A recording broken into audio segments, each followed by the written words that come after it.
আসসালামু আলাইকুম। কেমন আছেন সবাই? যারা সেহরির জন্য এই গরমের মধ্যে সেহরির জন্য খুব কম মশলায় স্বাস্থ্যকর কিছু চিন্তা করতেছেন, আজকে রেসিপি তাদের জন্য। আমি আজকে আপনাদেরকে মুরগির মাংস দিয়া পেঁপে দিয়া কিভাবে আপনারা পাতলা ঝোল খুবই মজা করে রান্না করতে পারবেন সেই রেসিপি দেখাবো। এটা খুবই সহজ, বেশি মশলাও লাগে না, বেশি সময়ও লাগে না, আর খাইতে তো ভীষণ মজা। তাহলে চলেন রান্নাটা শুরু করা যাক।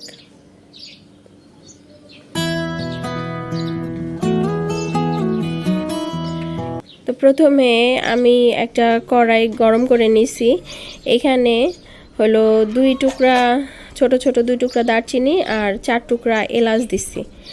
আর এখানে আমি পরিমাণ মতন তেল দিয়ে দিমু, বেশি তেল দিমু না, একদম অল্প পরিমাণে তেল দিয়ে দিমু। তেলটা গরম হয়ে যখন মশলাটা একটু একটু ভাজা শুরু হইব, সেই পর্যায়ে এখানে আমি পেঁয়াজ দিয়ে দিমু। এখানে হাফ কাপের থেকে একটু বেশি হইব পেঁয়াজ। তো পেঁয়াজটা আমি একটু লালচা করে ভাজা লমু। প্রথমে একটু লালচা হইয়া ভাজা হইলে তখন বাকি মশলাগুলো দিয়ে দিব। তো পেঁয়াজটা যখন লালচা হওয়া শুরু করব, এই রকমের মাত্র লাল হওয়া শুরু হয়েছে, সেই পর্যায়ে এখানে মশলা যেই গুঁড়া মশলাগুলো দিব, সেই গুঁড়া মশলাগুলো প্রথমে দিয়ে দিব।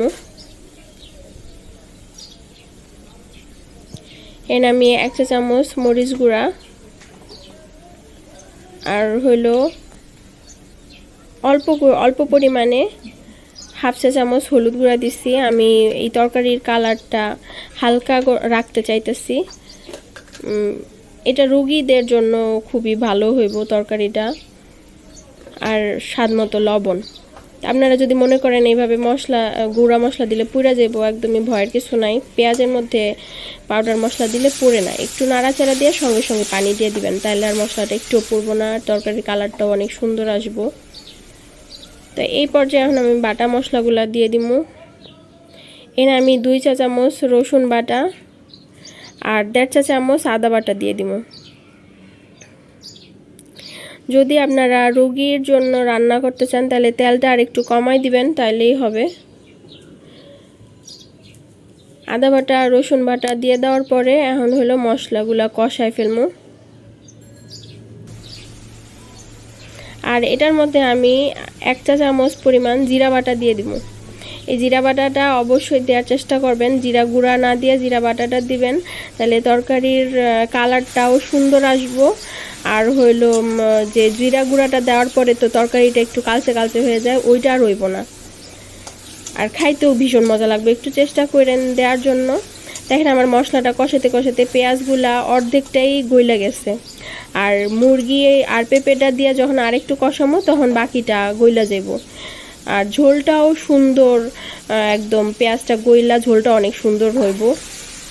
এভাবে আমার মতন রান্না করলে, যাদের ঝোলটা মানে মজা হয় না, পাতলা ঝোল রান্না করলে, তারা এইভাবে একটু রান্না করে দেখতে পারেন, অবশ্যই ভালো লাগবে। আর আমি এখানে একটা বাতি পেঁপের অর্ধেক দিছি। আপনারা অবশ্যই পেঁপেটা বাতি নিবেন, বাতি পেঁপে দিলে তরকারিটা মজা হয় অনেক।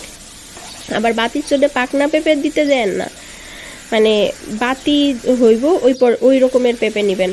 আর একটা মুরগি, এখানে ছোট একটা মুরগি আমি পুরাটাই সুন্দর করে ধুইয়া দিয়ে দিলাম। তরকারিটা যতক্ষণ পানি থাকবো ততক্ষণ কষাইবেন। যখন দেখবেন পানিটা শুকায় গেছে আর কষানো যাইতেছে না, সেই পর্যায়ে আমি এখানে পানি দিয়ে দিতেছি। পানিটা এমনভাবে দিতে হইব যেন এটার গা মাখা থাকে।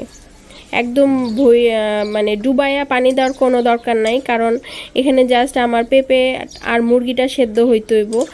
আর যেহেতু এটা আলু না, আলু হইলে ঠান্ডা হওয়ার পরে ঝোলটা অনেক শুকায় যায়, কিন্তু পেঁপে তো আর তা হইব না। এই কারণে আমি গামাখা পানি দিয়া 15-20 মিনিটের জন্য ঢেকে দিছি। আর চুলার ফ্লেমটা মিডিয়াম ছিল, মিডিয়াম জালে দিয়া 15 থেকে 20 মিনিটের মতন ঢেকে দিছি। তো 15-20 মিনিট পরে আমি চেক করতেছি যে আমার পেঁপে কেমন। দেখেন, দেখতে মনে হইতেছে পেঁপেটা সেদ্ধ হয় না, কিন্তু পেঁপে নরম হয়ে গেছে। এর চেয়ে বেশি আর নরম করবেন না, তাহলে কিন্তু খাইতে ভালো লাগবে না। তো আমার তরকারিটা একদমই হয়ে গেছে। আমি এই পর্যায়ে চুলার জালটা হাই রাখছি, হাইয়ে আর আধা মিনিট বা 1 মিনিট মতো চুলার জালটা হাই দিয়ে রাখছি।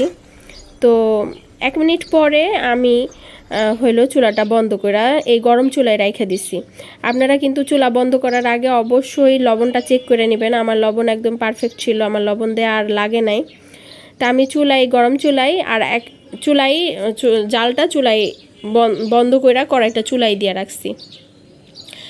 তো দেখেন আমার তরকারিটা একদম ঠান্ডা হয়ে গেছে। এই পর্যায়ে আপনাদেরকে আমি দেখাইতেছি কি সুন্দর দেখতে হয়েছে, দেখতেও যেমন সুন্দর হয়েছে, খাইতেও ভীষণ মজার হয়েছে। আর ঝোলটাও দেখলে আপনারা অবশ্যই বুঝতে পারতেছেন, ঝোলটাও খুব ভালোভাবে পেঁয়াজটা মিশে গেছে ঝোলের সাথে। তো সবাই রান্না করে দেখতে পারেন কেমন হয়, আমার জানাবেন। সবাই ভালো থাকবেন। আসসালাম।